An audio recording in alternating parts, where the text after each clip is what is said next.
Mwaramutse neza nanone nshuti banywanyi b'ibiganiro byacu aho murereye hose hirya no hino ku isi turabaramukije tunabifuriza ibihe byiza cyane tunabaha ikaze mu makuru n'ibiganiro byacu aho tugiye kurabira hamwe amakuru azindutse ariko aravugwa by'umwihariko agaruka ku bigezweho biravugwa mu mutekano politike diplomasi ndetse n'ibindi bigiye bitandukanye. Turi mu gatondo ko kuri uyu wa kabiri kwigenekerezo y'umunani ukwezi n'ukw'icumi umwaka wa 2024 turabaha ikaze mwese nga kuri Burundi News TV mbanisha kure imwe rudende ibandanya kwashikiriza amakuru akomeye cyane, amakuru yihuta agezweho aravugwa mu bikomeje kugenda biratangazwa haba mu gihugu cacu ciza c'u Burundi,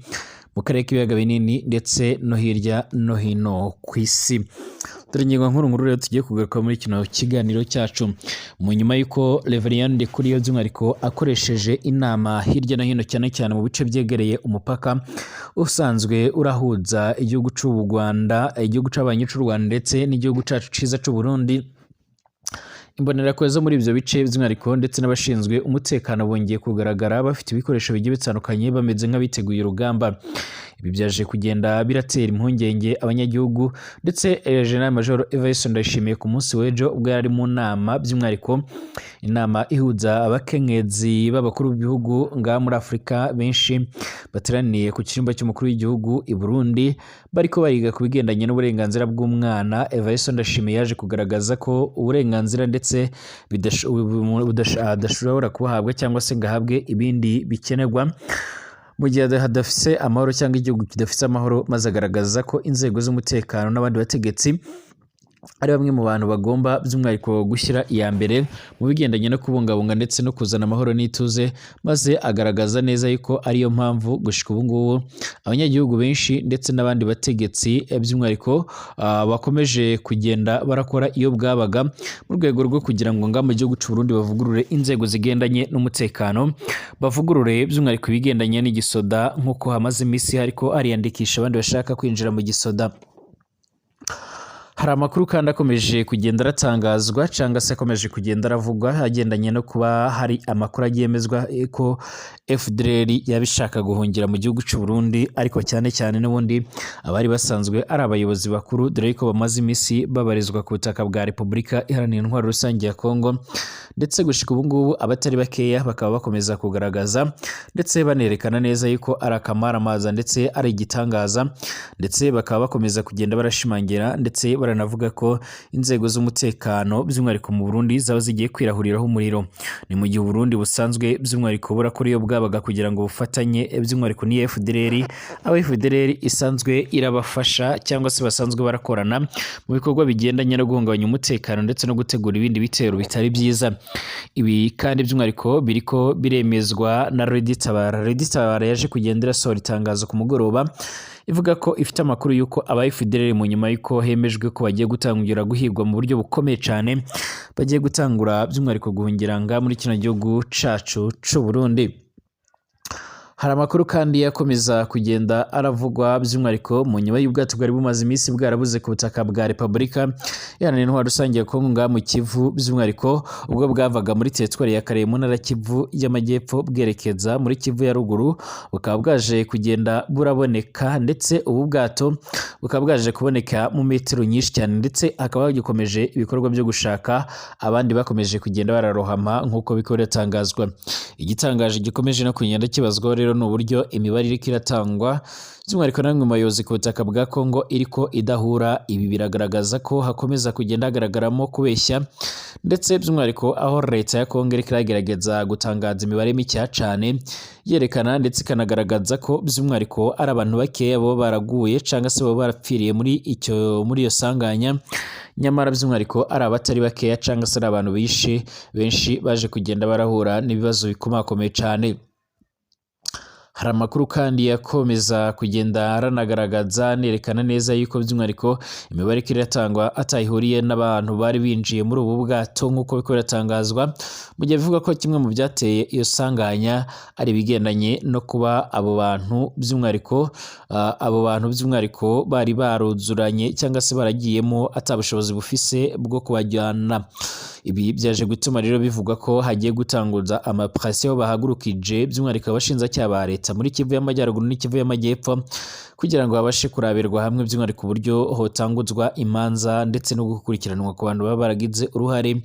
muri ibyo bikorwa. Olivier Nduhungirehe na ambasaderi ajejwe by'imigenderanire mpuzamakungu w'u Rwanda akaba yaje kugenda aragaragaza ko by'umwihariko Kongo ari ikomeje kugenda yigira karaye kajyahe ku bigendanye by'umwihariko no kugarura amahoro n'ituze ndetse by'umwihariko no gushyira umukono ku masezerano agendanye n'amahoro nk'uko bikomeza kugenda biratangazwa. Ndabaha ikaze mwese abanywanyi b'ibiganiro byacu abatwumviriza muherereye mu bice bigiye bitandukanye, mwese turabahaye ikaze. Hari abatwumviriza bari mu gihugu cacu ciza c'u Burundi, hari abatwumviriza bari mu bice bigiye bitandukanye, mu ntara zigiye zitandukanye, mu makomine agiye atandukanye, turabifuriza agatondo keza tunabaha ikaze. Abatwumviriza bari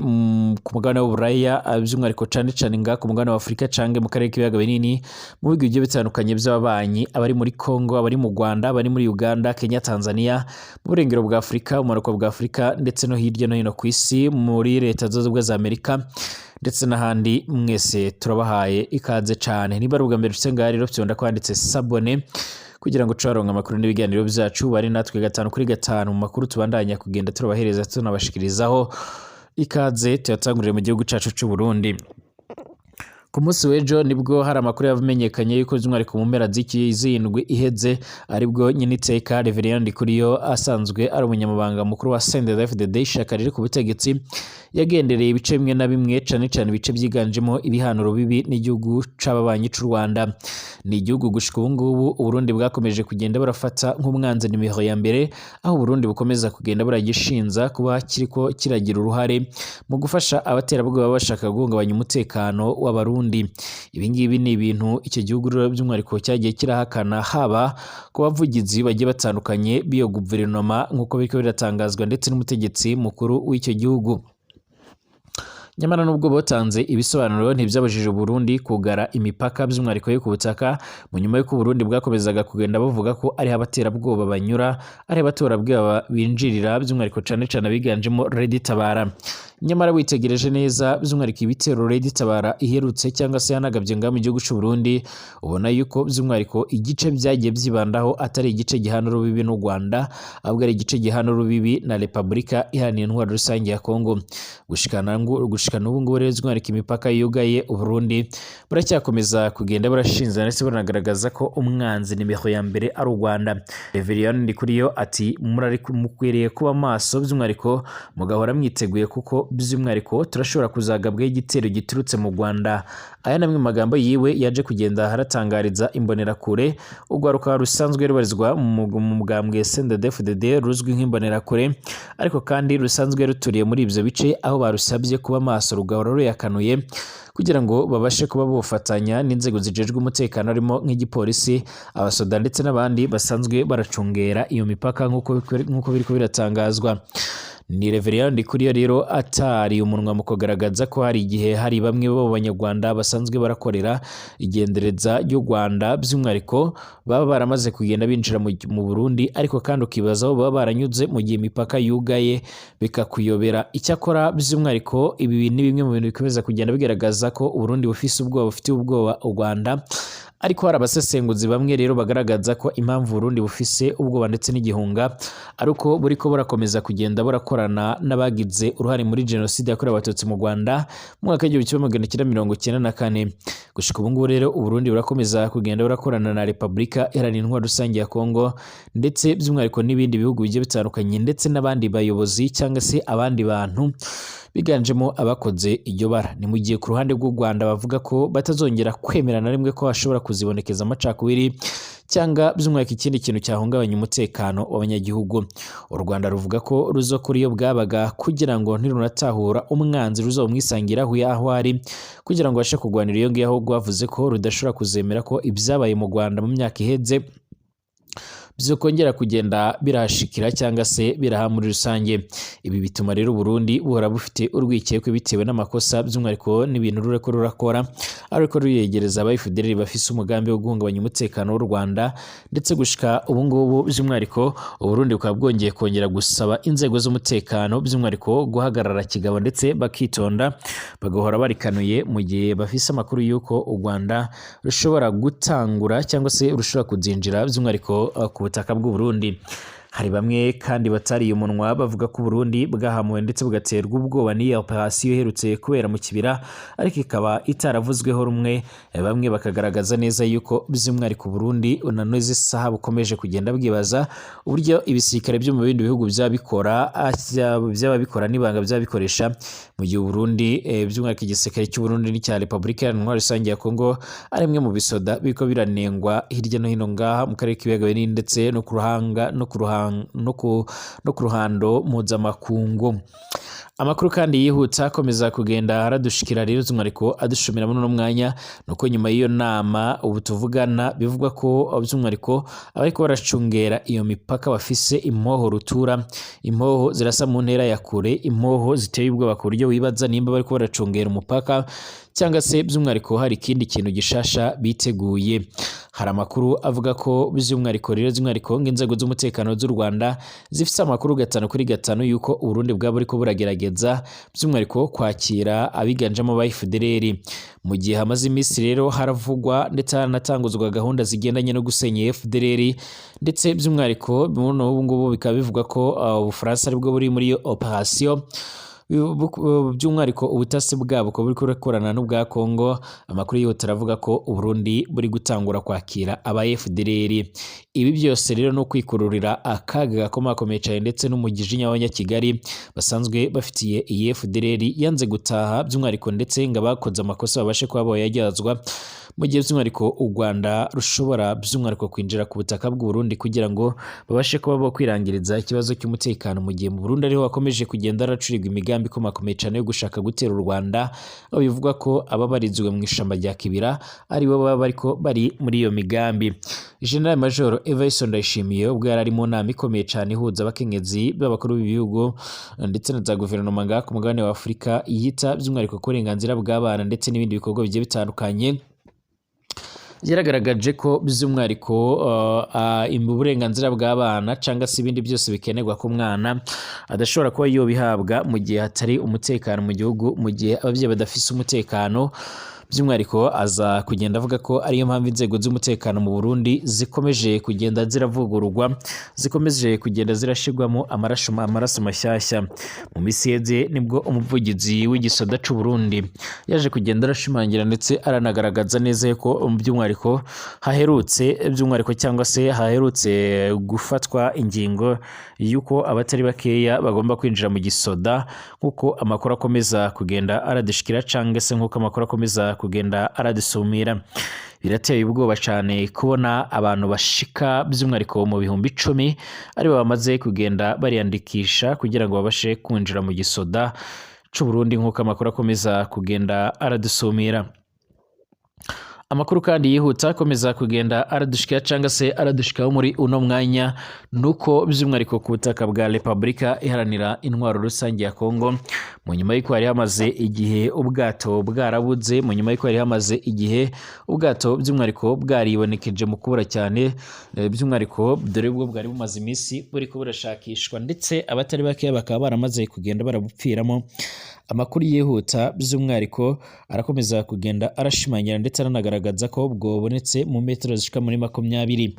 Mbere yaho gato kandi leta ya Repubulika Iharanira Intwaro Rusange ya Kongo yari yavuze ko bamwe rero bagomba kubazwa ibyigendanye n'iyi mpanuka y'ubwato. N'ibyabereye mu ruzinduko by'umwihariko ahabereye iyi mpanuka y'ubwato iherutse gukoreka abantu barenga 30, abandi bakekwa rero mu magana bakaba bakibura. Minisitiri w'ubutegetsi bw'igihugu wa Repubulika Iharanira Intwaro Rusange ya Kongo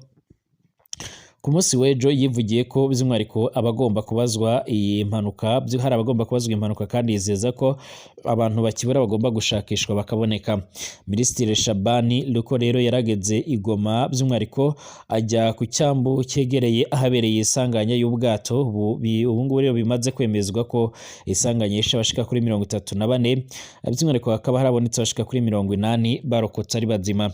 Minisitiri Shabani woherejwe mu izina rya guverinoma yaravuze ko leta ishaka kumenya uko rero byogenze n'icyabiteye hamwe rero by'umwihariko no kumenya neza abateye aka kaga kabashije kugenda karashengura isi yose. Kugeza ubu ngubu rero by'umwihariko abantu babarirwa mu magana baracyaburirwa irengero mu kiyaga cya Kivu mu nyuma y'impanuka y'ubwato by'umwihariko bwa MV Emberidi yabaye mu gatondo ko kuri uyu wa kane. Bivugwa ko abantu bashika by'umwihariko ku 500 bari bateze ubu bwato bwari buvuye Iminova muri teritwari ya Kare mu ntara Kivu y'Amajyepfo butwaye abantu ndetse n'ibintu berekeza by'umwihariko nga mu mujyi wa Goma. Abategetsi baravuga ko itsinda rihuriweho ry'ingabo zirwanira mu mazi n'ingabo za SADC ryabashije kubona buriya bwato muri metero zishika kuri ku 200 hafi by'umwihariko mu kiyaga cya Kivu benda kugira aho basoreza urugendo. Minisitiri Shabani yarategetse ndetse anasaba by'umwihariko abategetsi bakomakomeye cyane muri Kivu y'Amajyepfo na Kivu y'Amajyaruguru gufata ingingo yo kugira ngo abashe kurabwa ndetse n'amatohoza akomakomeye cyane kugira ngo harebwe abo baragize uruhara muri ibyo bikorwa cyangwa se mu gutegurira urwo rugendo rwahitanye abatari bacya cyane. Yanavuze ko kandi igihugu cye kirakomeza kugenda kwifatanya n'abantu kandi by'umwihariko bagizweho ingaruka barakomeza kuvuzwa bitabweho ndetse by'umwihariko ariko kandi hiyongereho ibindi bikorwa bigiye bitandukanye ndetse yanavuze ko hanatanzwe uruhusha ko ababonetse bagomba gushingurwa n'ababo. Gushika ubu ngubu kandi biravugwa ko nyuma y'ibyo bikorwa byose ubwato bwari bumaze iminsi nabwo bwarabuze bwarohamye ku wa kane muri indwi iheze bwamaze kugenda buraboneka muri metero 200 z'ubujyakuzimu nk'uko biriko biratangazwa. Ni metero nyinshi cyane ugereranyije n'uburyo ibintu bihagaze cyangwa se n'uburyo ibintu bimeze muri kino gice ndetse by'umwihariko bikaba bivugwa ko hakiri harashakishwa abatari bakeya by'umwihariko bakomeje kugenda baraburirwa irengero nk'uko bakomeza kugenda barabivuga cyangwa se nk'uko bikomeza kugenda biratangazwa. Minisitiri w'ububanyi n'amahanga w'u Rwanda ajejwe iby'imigenderanire mpuzamakungu kwa gatandatu yaravuze ko mugenzi we wa RDC by'umwihariko yaranze gusinya ku masezerano yo gukemura amakimbirane mu burasirazuba bwa RDC agendanye n'inyeshamba za M23 nk'uko rero bivugwa n'ibiro ntaramakuru by'Abafaransa Reuters. Repubulika Iharanira Rusange ya Kongo imaze igira shinza u Rwanda kohereza ingabo zago muri Kivu ya ruguru gufasha umuhari wa M23 ibyo u Rwanda ruhakana. U Rwanda nago rero rugashinza leta ya Kinshasa gukorana n'umuhari wa FDLR urwanya ubutegetsi bwa Kigali, ibyo Kinshasa nayo ikabihakana. Ibi byombi rero by'umwihariko ibihugu byombi rero mu kwezi kwa munani byarahuriye mu biganiro by'amahoro i Rwanda humvikana by'umwihariko ku mugambi w'amahoro arambye. Ibihugu byombi rero by'umwihariko byahawe n'umuhuza Perezida João Lourenço arongoye igihugu ca Angola. Minisitiri Olivier Nduhungire yaravuze ko inzobere z'ibihugu bitatu zarimo n'umukuru w'ubutasi bwa gisirikare wa RDC zari zumvikanye zinasinya gahunda yo gusenya umuhari wa FDLR n'u Rwanda rukarika ingamba zarwo zo kwirinda. Ayo masezerano yaragombaga gusinywa by'umwihariko na Minisitiri Olivier Nduhungire ndetse na mugenzi we wa Kongo Therese Kayikwamba hari kwigenekerezo 14 z'ukwezi guheze kwa Nzeri mu mwaka wa 2024 ariko ntiyasinywe kandi impande zombi icyo gihe by'umwihariko ntizatangaje ku mugaragaro impamvu. Ari Paris aho yari yitabiriye inama y'ibihugu bikoresha igifaransa by'umwihariko mu mpera z'iki cyumweru. Nduhungirehe yarabwiye Reuters ati twari twiteguye gusinya ariko Minisitiri wa Kongo by'umwihariko aranga yarabanje kugira icyo avuga kuri raporo y'inzobere maze mu nyuma amaze kubaza by'umwihariko aragaruka atubwira yuko rero atemera iby'iyo raporo cyangwa se kuba iyo yisinyaho. nyuma y'ibiganiro bya tariki ya 14 Nzeri amakuru atandukanye aravuga ko by'umwihariko ko uruhande rwa Kongo hari ibyo rero rutemeye muri iyo raporo yatanzwe n'inzobere. Iyo raporo yarimo rero umugambi w'ibigombwa rero gukorwa kuri FDLR mbere na mbere nyuma y'imisi u Rwanda narwo rero rukoroshya ingamba zarwo z'ubwirinzi nk'uko Reuters ibisubiramo. Ndongera bivuga yongeraho ko kandi Minisitiri wa RDC yanze ingingo yuko ibyo bitabera icyarimwe. BBC Gahuza by'umwihariko yarasabye umuvugizi wa leta ya Kinshasa kugira icyo avuga rero ku byatangajwe na Minisitiri Nduhungirehe,